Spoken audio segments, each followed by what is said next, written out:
Everyone, मेरा नाम doctor Priyanka सावकार नवले है। मेरा क्लिनिक डेक्कन डेंटल क्लिनिक ये पुणे के FC रोड पे लोकेटेड है। तो आज का जो वीडियो मैं बना रही हूँ पार्ट 2 है। पार्ट 1 में हमने एसिडिटी के बारे में कवर अप किया था कि एसिडिटी क्या होता है, उसके कॉजेस क्या होते हैं। इसमें हम ये कवर करने वाले हैं कि एसिडिटी को ट्रीट कैसे करना चाहिए, क्या चेंजेस करने चाहिए जिससे एसिडिटी ट्रीट हो सके, और एसिडिटी के साइंस एंड सिम्टम्स क्या होते हैं। तो पहला साइन होता है एसिडिटी को, आपको हार्ट बर्न फील होता है या चेस्ट पेन फील होता है। सेकंड, आपको बर्निंग सेंसेशन कॉन्स्टेंटली वहाँ पे फील होता है ओवरऑल। थर्ड होता है कि मुंह में गंदा सा टेस्ट आता है, अजीब सा कड़वा सा टेस्ट आता है। फोर्थ होता है कि मुंह में बदबू जैसी आती है, तो वो भी एक रीज़न होता है। उसके बाद कॉन्स्टेंटली एसिडिक फ्लो अगर मुंह में आता रहता है या एसिडिटी का प्रॉब्लम बहुत क्रॉनिक हो जाता है तो दांतों के ऊपर वाला लेयर जिसको इनामल कहा जाता है वो वेयर ऑफ हो जाता है। एक बार इनामल वेयर ऑफ हो जाता है तो अंदर वाला डेंटिन एक्सपोज हो जाता है, उसकी वजह से ओवरऑल दांतों में सेंसिटिविटी होने लगती है। तो ये भी एसिडिटी रिलेटेड एक साइन एंड सिम्टम है। अपार्ट फ्रॉम दैट, पेशेंट को हेडेक होता है एसिडिटी की वजह से, डाइजेशन प्रॉपरली नहीं होता, उसकी वजह से indigestion as well as constipation का इशू हो जाता है। बहुत बार एसिडिटी वाले पेशेंट को ब्लोटिंग का भी इशू होता है। तो ये सब था एसिडिटी के common science and symptoms related. अभी उसका ट्रीटमेंट कैसे करना है, कौन सी भी मेडिकल प्रॉब्लम का जब हम ट्रीटमेंट करते हैं तो हमें उसका इटियोलॉजी या कॉज रूल आउट करना पड़ता है। क्या कॉज है इस पेशेंट में एसिडिटी है, वो एक बार रूल आउट हो जाता है तो उस हिसाब से उनका ट्रीटमेंट किया जाता है।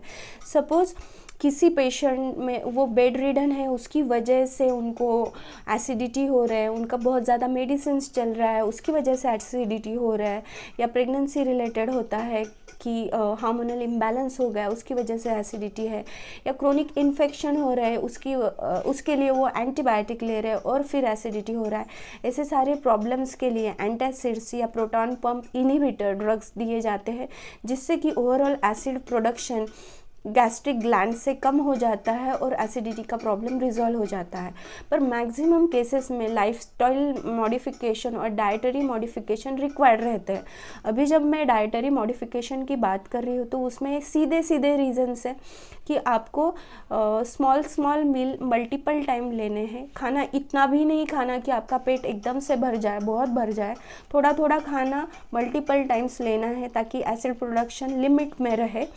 उसके साथ भी जिन चीज़ों की वजह से आपको एसिडिटी होती है वो चीज़ें नहीं खानी है, जैसे कि सिट्रस फ्रूट हो गए बहुत ज़्यादा, लेमन हो गया बहुत ज़्यादा, या फिर किसी पेशेंट को विनेगर से भी एसिडिटी हो जाती है तो वो कम करना है। आपको अल्कोहल का कंजम्पशन कम करना है, स्मोकिंग कम करना है। जिन चीज़ों की वजह से आपको एसिडिटी हो रही है वो चीज़ें आपको कम करनी है डाइटरी मॉडिफिकेशन में। उसके साथ और एक चीज़ ऐड करनी है, दिन में कम से कम 3 से 5 लीटर पानी आपको पीना है ताकि आपका ओवरऑल एसिडिटी कम हो जाए।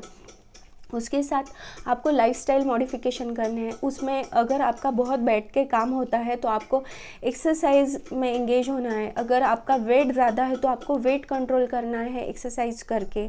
अगर आपका स्ट्रेस का लेवल ज़्यादा है तो आपको वो थोड़ा सा मिनिमाइज़ करना है, इधर मेडिटेशन करके या फिर किसी का हेल्प लेके जाके, ताकि आपका स्ट्रेस लेवल कम रहे। ये सब चीज़ें जैसे डाइटरी मॉडिफिकेशन आप करते हो, प्रोटॉन पंप इनहिबिटर लेते हो, फिर लाइफस्टाइल मॉडिफिकेशन भी कर लेते हो तो ऑटोमेटिकली एसिडिटी का problem over the period solve हो जाता है।